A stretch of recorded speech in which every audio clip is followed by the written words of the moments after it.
Hey now, metalheads, it's Blackmetalwerewolf making a brand new video for you this week. And today what I would like to talk about is all things battle vests. So many metalheads love battle vests, and we can understand why. It's one of the most iconic ways to show off your undying love and devotion to all things metal. All your favorite bands, all your favorite subgenres, conveniently stitched together on one piece of clothing. There really isn't anything quite like a good battle vest. It's also something that fans of other genres of music will never really understand. You don't see rap vests or country music vests. Those would look pretty darn weird. This is something that metalheads have really made our own, and that's what makes it special. In fact, the reason I'm making this video is because the other day on January 19th actually marks the 10-year anniversary of when I put my very first patch on my very first metal vest. So that's what it's going to be about today, folks. My own little retrospective on battle vests. It really is hard to believe that it's been 10 years since I started my very first vest, but I suppose I should start from the very beginning. I have loved metal vests, or battle vests, ever since I first laid my eyes on them. I was 16 years old and my older brother got tickets to Iron Maiden, and he was like, "You're coming with me, we're fucking going."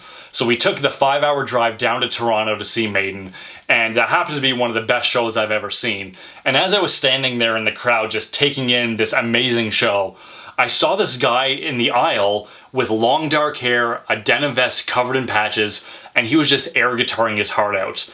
And when I saw it, I was like, that is the coolest dude I've ever seen.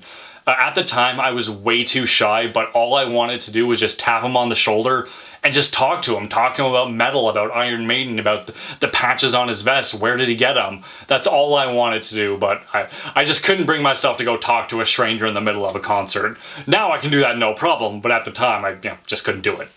But ever since I saw that guy there, I was like, I have to make one of these vests. It's so damn cool. Unfortunately, at the time, I was a teenager, and in the small town I was living in, it was really hard for a teenager to find employment. But as the years went on and I became an adult, I was able to get, steady employment. And one day I realized, I have disposable income here. I can finally make the vest I want to make, and that is one of the first purchases I ever did.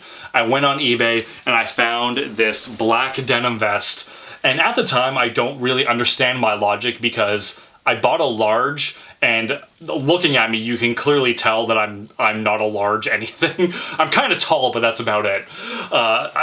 Maybe I was thinking that the bigger vest I get, the more patches I can put on it. So that's what I'm going with now.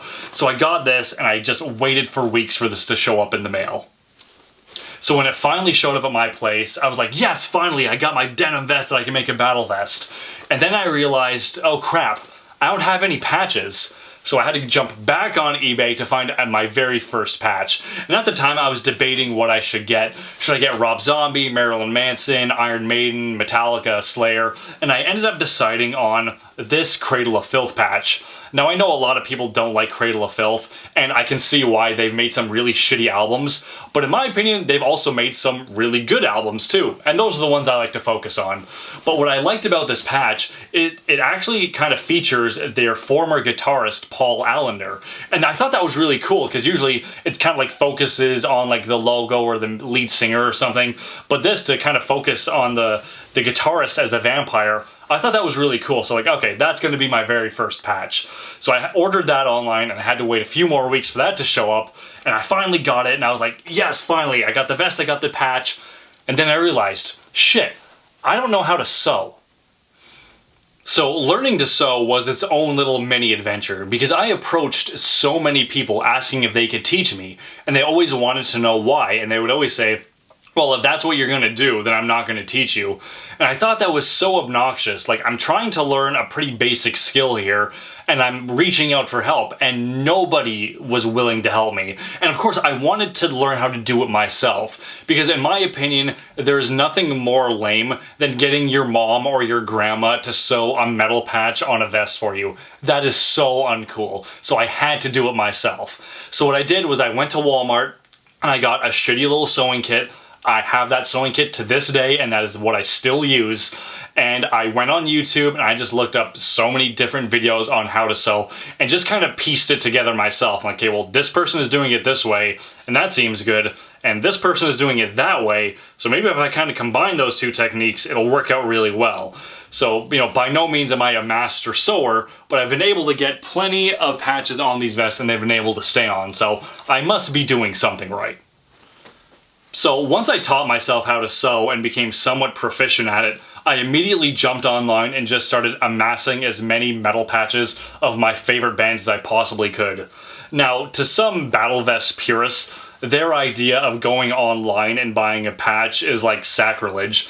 And in some respects, I can kind of see where they're coming from. To them, it's like you have to get it at a concert of your bands.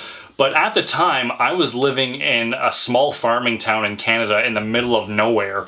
The idea of a band coming within 500 kilometers of you was pretty much unheard of.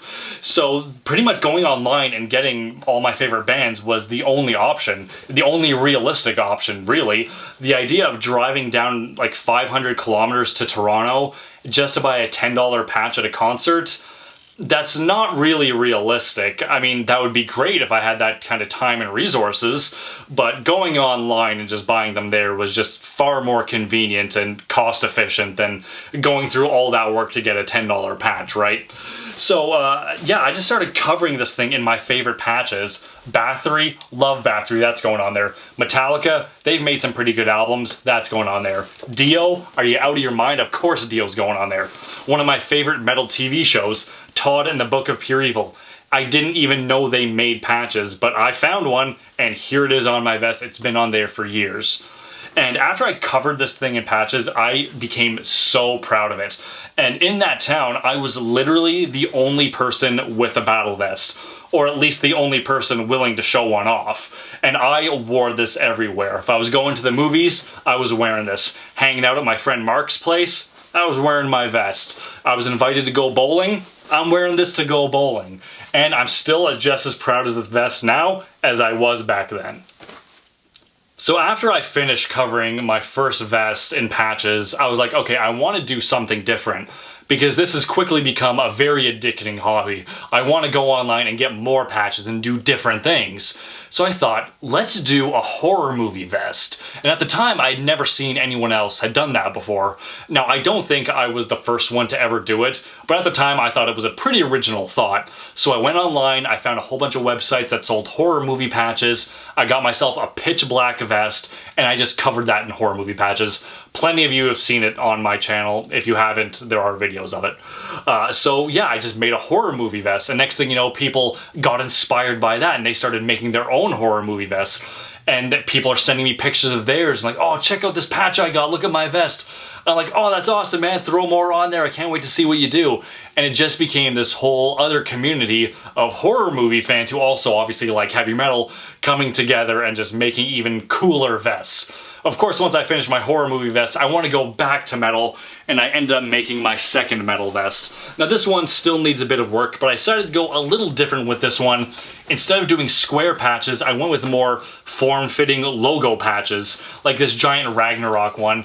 That was probably the biggest pain in the ass I've ever had to sew, but it really came out looking really cool above Immortal there. Ragnarok and Immortal, you know, really badass. So obviously there's a lot more room on here to be filled out, and I need to change out a few patches, but this one is still a work in progress.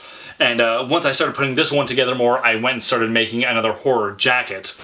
So in the future, I do want to make another vest. I want to get a leather one that's a bit fits me a bit better, you know, because as much as I love these, they are a little big on me, a little boxy. So get something that fits me a bit better, cover that in patches too, because leather is cool. I like denim more than leather, but it's still badass.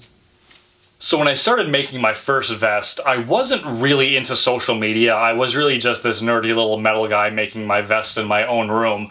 But then when I finally opened the door to social media, namely Facebook and Instagram, I realized there's this whole world out there that I was unaware of. At the time, I was calling my vest a metal vest because that's what made most sense to me. It's a vest covered in metal patches, metal vest. But then I learned that everyone was calling them battle vests. I'm like, okay, that's an even better name. Let's just start going with that. And then, of course, I started posting pictures of it and showing people all the new patches I was getting. And then people started showing me the pictures, their patches, and showing me their vests.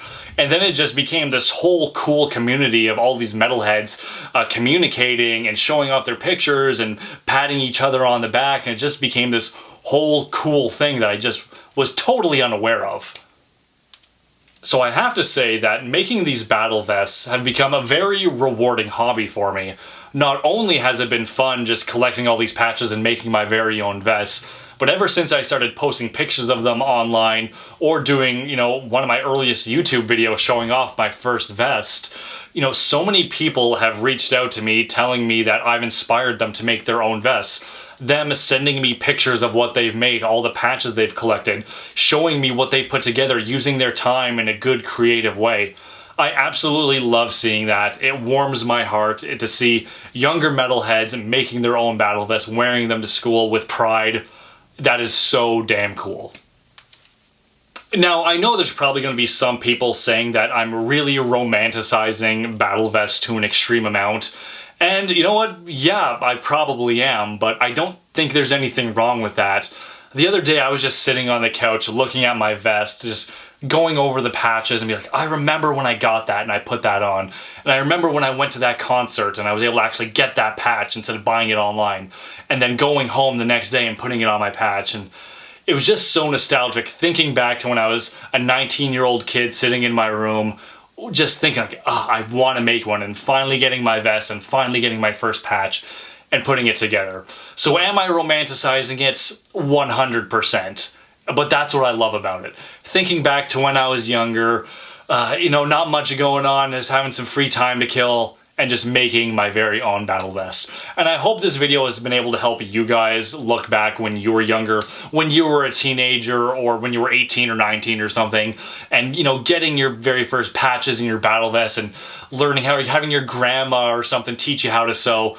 It's just fond memories like that you can look back on and just realize that, you made this because it was special. You didn't do it to waste time. You did it because you thought it was cool, it meant something to you, and you still have it to this day because it still means something to you. Okay, so you guys have probably heard me talk about denim and patches for way too long at this point, so I'm going to wrap up this video. But before I do, I just want to get your guys' opinion on all of this. What do you think of battle vests? Do you think they're cool or do you think they're lame? Do you have like a nostalgic attachment to your vest? Do you have any good stories about your vest? Please leave me comments down below. I would love to know, and I'm sure other metalheads would love to know too. Also, if you have any pictures of your battle vest, please send them to me.